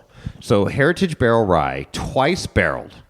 So that means it was in one barrel and moved to another barrel at some point. I think when I read it, it was they did their specific burning rate for their aged barrel, and then also it was dumped into new American oak barrels and then dumped into a bottle. So it wasn't a second char. Okay. I think it says on there on the back of it.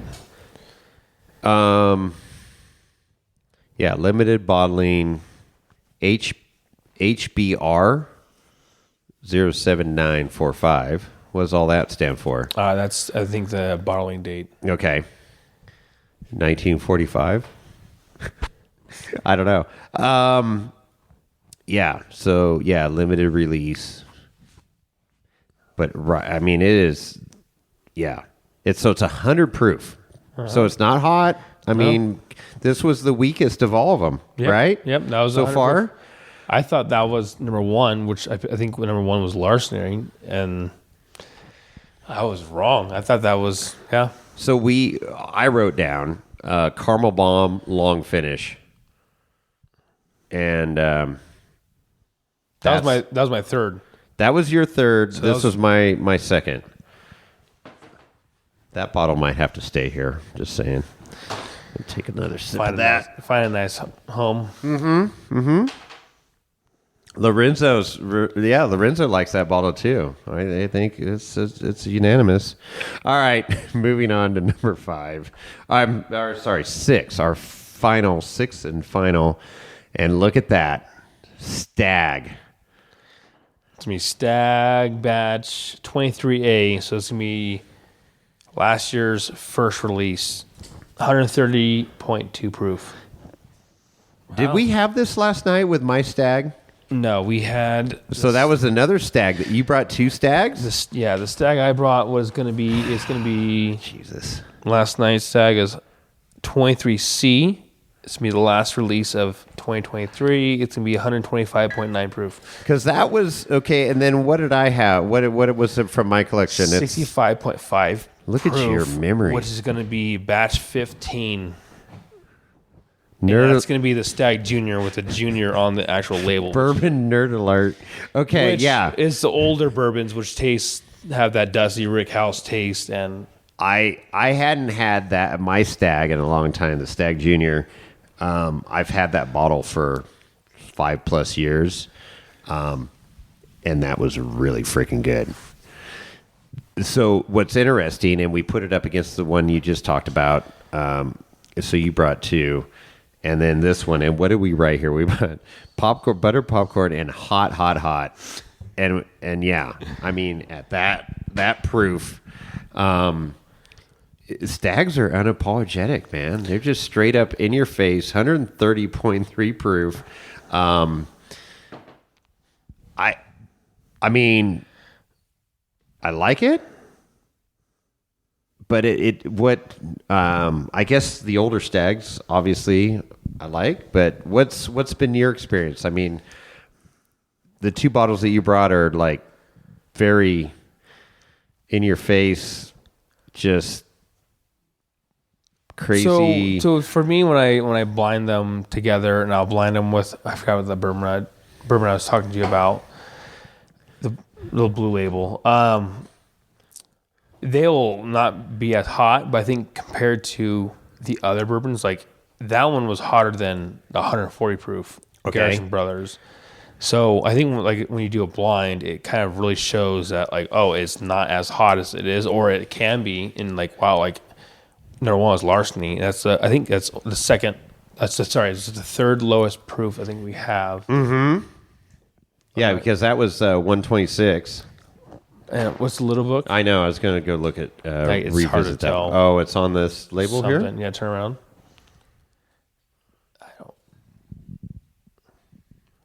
Here, I'll let you read it. That's the tiny ass little book label. By doing the blind, it really shows how, oh, there you go. Wow, 118.1 proof. 118. So that's next to the Woodford Reserve. Sure. Yeah. But that one was, the 2 hottest ones were going to be the Larceny and then the Stagg, which is, I think they're both 6-year bourbons, but compared to the 140 proof Garrison Brothers, I think you just read it as 6 years as well. So the heating cycle changes the depth of it and also the temperature and how much it, can burn on your palate because of, each state's different, how they... 100%. And that's like, Old Elk in, Colorado. And with the cold, but it's a dry climate, it's interesting. And then, you got, Minden Mill here that's in high desert, northern Nevada. I mean, it's interesting, the different, how climate affects, the outcome at the end of the bottle. And even like the levels of the rick house, right? Yeah. Like if it's on the bottom floor colder. or the 7th floor. Yeah. And that's, I learned that from Aaron Chepanik from Smoke Wagon. He talks about that because he's a blender. He doesn't distill. He's picking out barrels and he's going to CPG and he knows what he's looking for and tasting and the same rick house, just a different level of what 10, 14 feet can make a difference in the outcome of the flavor. Sometimes they'll pull out the bottom bottom level, and they'll put it to the higher level so it gets more heat during the wintertime, even though it's cold in general. And then I think some people have different patterns. They do X patterns. They pull out the X's in the diagonal, so they pull the barrels specific ways to get the same flavor. It just goes on. It's crazy, and on. crazy. But it's cool. It's fun because it does. It's the different flavors, and that's what gives the variety. And it's a fun ride, man. Well, that's cool. Okay, so I'm pleased because your palate is probably more refined than mine when it comes to bourbon. But we both not nonsense. We both picked number 3 and number 5. So the number 3 was the Cowboy. And then number 5 was Jack Daniel's. Twice barrel. Right. So, I mean, that's good. And that was the Woodford Reserve was my my second one. Yeah. So. And I picked number 5. Well, that was the Jack Daniel's was number 5. Okay, so we number 2. Number 2 was the one, the Garrison Brothers. Nope. Little Book. Sorry, I'm looking Chapter at this 7 upside down. Okay, so Little Book made my top 3, and it didn't make yours. That's Is that surprising to you? I've held that bottle for probably about 10 months. And I thought, and you've never tasted that yet. Never tasted it. Just opened the wax today, and I'm surprised. I thought it would be better, but like the infinite barrel, the Little Book that they had at the Minute Meats, could have pulled the trigger on it, but it's,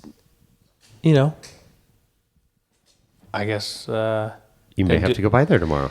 I just might have to take a look at it. So you said there was 3 bottles you haven't tasted yet. So Little Book's 1. Little Book, it's gonna be the 118.4 from the Woodford Reserve. Okay, batch proof. That's and new. It's gonna be the Jack Daniel's. I can see that one's new. We're just getting past the neck. Yeah, there's your neck on all 3. There you go.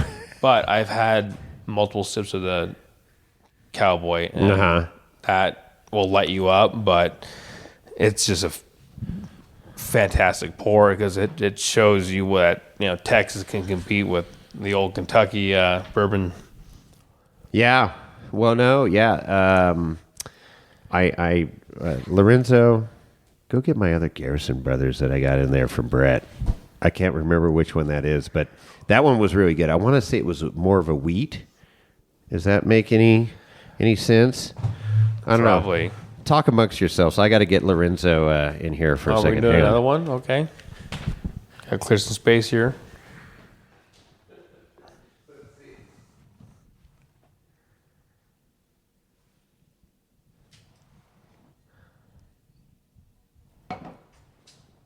I think it's the Garrison Brothers store pick from Total Wine & More, 94 proof, single barrel. So that's a single barrel, and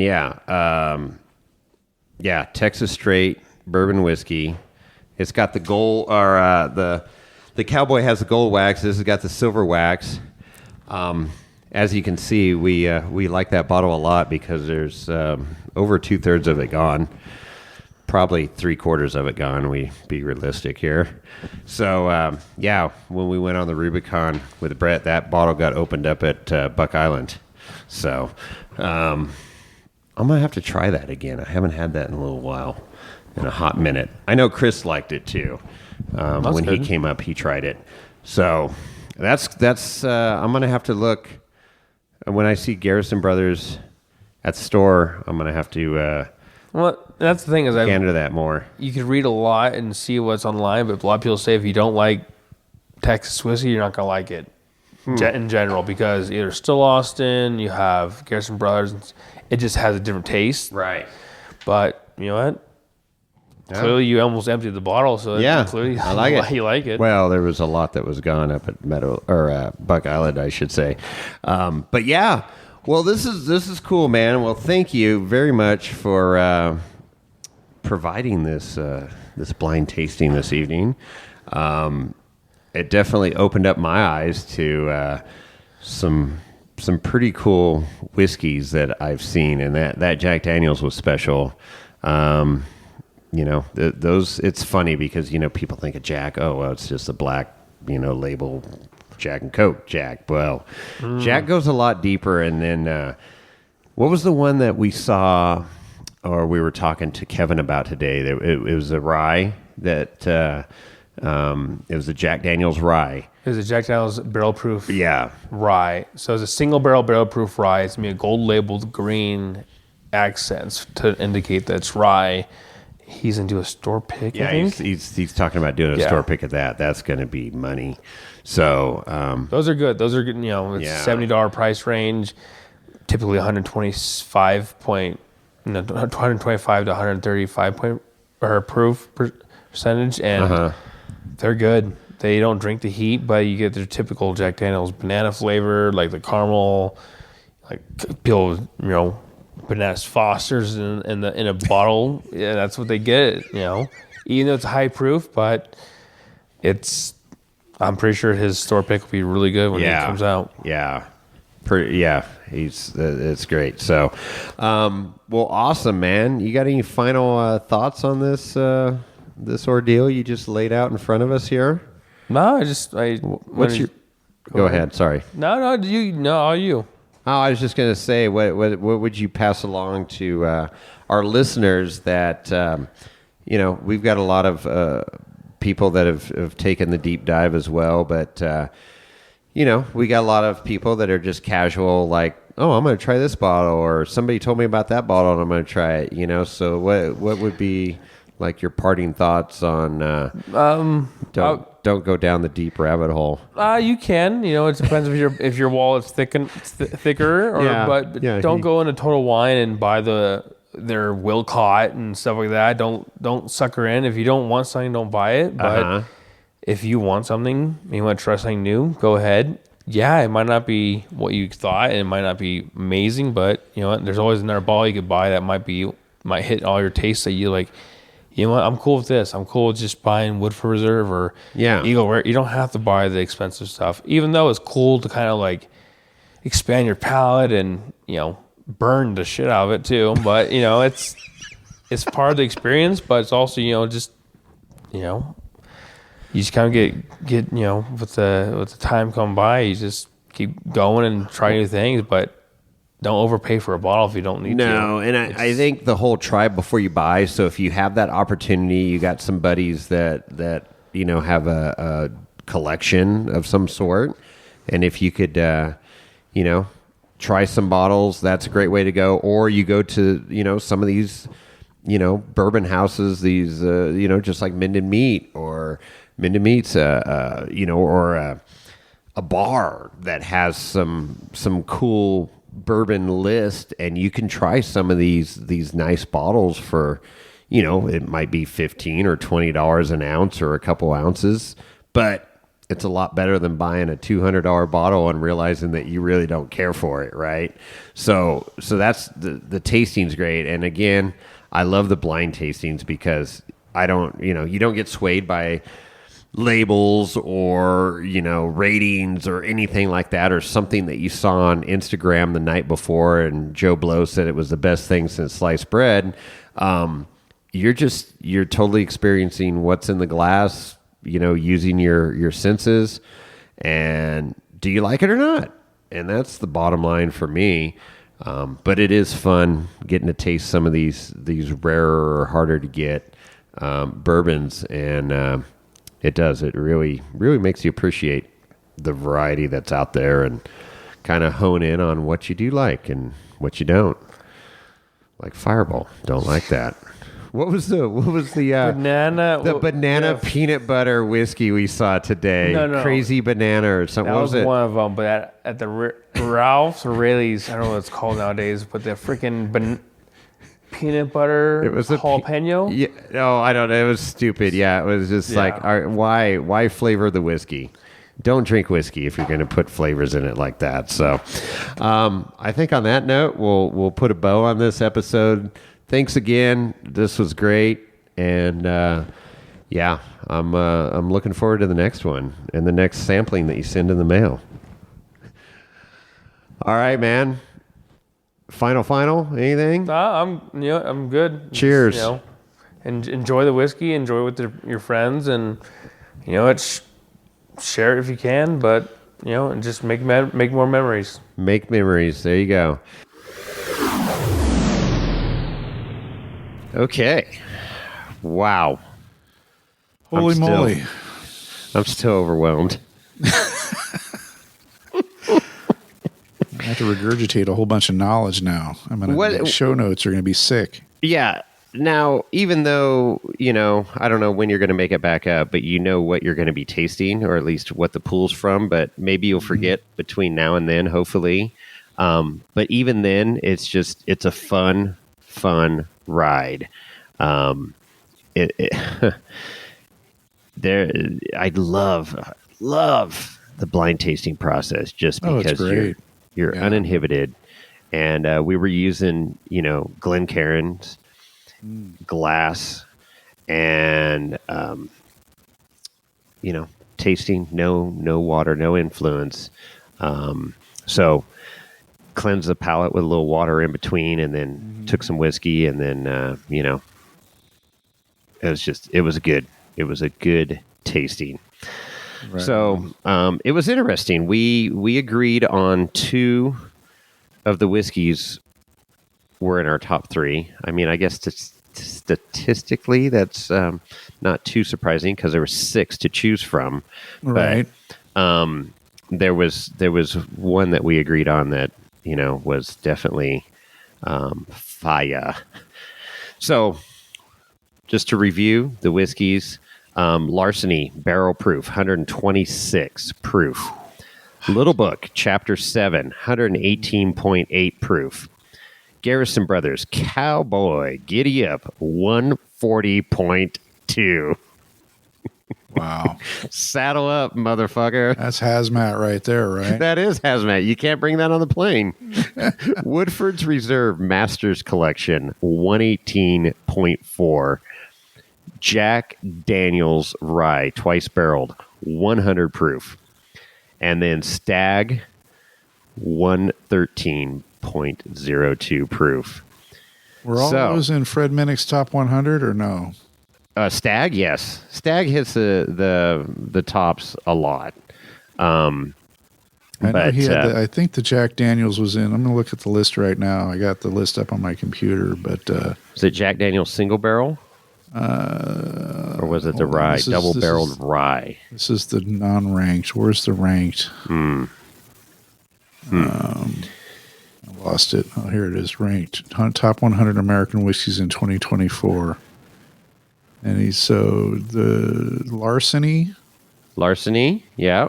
Larceny's here, barrel proof weeded bourbon is number 20. Weeded. Yeah, this was not weeded. Let's see if I thought they were Larceny barrel proof weeded. No, that's the number 7. Yeah, George Stagg 136 proof is number 3, and Russell's Reserve 15-year Kentucky Straight was number 1. Oh, okay, Russell's Reserve, yeah. But I thought there was a Jack. There's a Russell's 10. If you see it out there, buy it.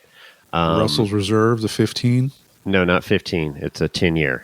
Oh, 10. It's called Russell's 10. And it's that was one that Taylor's on the lookout for now. And it's not crazy expensive in the, I think, $65, $70 range. Mm-hmm. But they're out there on store shelves, and it's an incredible whiskey. It's got a few different years.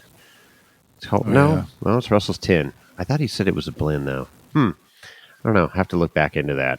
Trying to see if the Jack Daniels is on the list. I'm looking right now. I'm scrolling through it. I don't think there's any. Give me a second. So, as you're looking for that, I'm going to talk about. So, my number 1, as I mentioned, was the Little Book. So that's a blend of 4 different American whiskeys. Freddie Noe is the 8th generation distiller for Jim Beam, and that's what he puts out.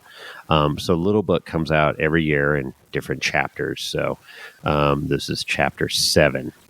Man, what a great freaking bottle. Like I said, it kind of hugs the tongue. It's viscous. It's good. Hugs the tongue. I like hugs that. the tongue. Just caresses the tongue. And then my number 2 was Jack Daniel's Rye, double barreled, and freaking loved it. And only being 100 proof, it was, very palatable. That's 70% rye, 18% corn, and 12% malted barley. They're out there. It's about $100, which is a little steep for Jack D. But if you find one of these bottles and you like rye, like you really like what rye, you will not be disappointed in that bottle. It's got a cool. It's one of those short, stubby, square bottles. And it's got the green on the label, signifying the rye, and it's twice barreled. We went to a couple. Yeah, we went to a couple shops here in the valley and found it, but they wanted $130, and no. Well, I just triple checked Fred Minnick's list, and that is not on his list of the top 100 for 2024. Yeah, well, they didn't pay him enough apparently. And then probably. And then Garrison Brothers was my number 3, the Cowboy Saddle Up, 140.2 proof. But it didn't hurt you, like that. It was really good. Just really deep flavor, intense, very dark color. So it was sitting in the barrels for a while and just soaked it in, and that good old Texas heat, and it just transferred the color and flavors to that. It's like leather, just leather bound books, old dirty leather bound books. Nice, fucking good. Nice, so nice. Yeah, so that was my notes and what we went through there, but some big boys there. This was not amateur hour to be doing some blind tasting, right? But man, thanks Taylor for bringing that all the way up here, and he's down in SoCal, it was a good night. Just a little taste. Weren't getting over the top. Wasn't, blasted like some of the other times on the podcast here, but definitely enjoyed ourselves. Well, good. You got to be careful with those proofs, man. It doesn't take a lot to get over the handlebars. Yeah. So, well, very cool. I hope the listeners enjoy this episode. And obviously, there'll be more of these episodes in the future because we love talking about bourbon and whiskey, no doubt. So if you want to hear, if you have any feedback, if you've enjoyed any of these that were talked about during the episode, certainly DM Jason or you can email us. We'd love to hear about it. You can email Jason at wheelingwinewhiskey.com. You can email me, Chris, at wheelingwinewhiskey.com. You can also DM us at wheelingwinewhiskey on the IG. It's a great way to interact with us there. I'm www.chrism on the IG. On and off occasionally. I bounce in and out depending on my mood. But another way to reach out to our show, and as we did at the beginning, playing some of the voicemails, you can call us. What's that number, Jason? 1-800 408. Oh no, 408 1-800. Give us a call. 1-800. Give us a call. 408 800 5169. 408 800 5169. That's right. Look forward to getting some more phone calls. And go to our website, wheelingwinewhiskey.com. You can see all of our past episodes. You can also go to irate4x4.com, our website, or that site has been updated. Looks pretty sexy, actually. Nice. Thanks, Austin. And you can see all of our past episodes there. You can also sign up and become a supporter of the show. We love and need to. We have bills to pay, and we need a little bit of money every once in a while to pay for the bandwidth and whatever that goes on. All the stuff that happens behind the scenes. Phone lines. So, not necessary, but certainly helpful. Okay. Well, hey, good stuff. Now, I'm looking forward because we're going to get to revisit these because you're gonna get to taste them. So I'm looking forward. I could bring them down to the Hammers. Yeah, I don't know. We're going to have a lot of different whiskey down there. We're going to be go. I want to be able to sit down and just, not have to worry about anything and the weather and the weirdness of King of the You don't want to sit down and drink on the lake bed, some great whiskey. I prefer to do it in Minden. Okay. All right. 10-4. More controlled environment. Lorenzo's fucking cleaning out my kitchen cabinets right now, trying to find the whiskey. It's not in there, Lorenzo. God damn it. All right. I got to go stop him. Nice. All right. With that, we're out.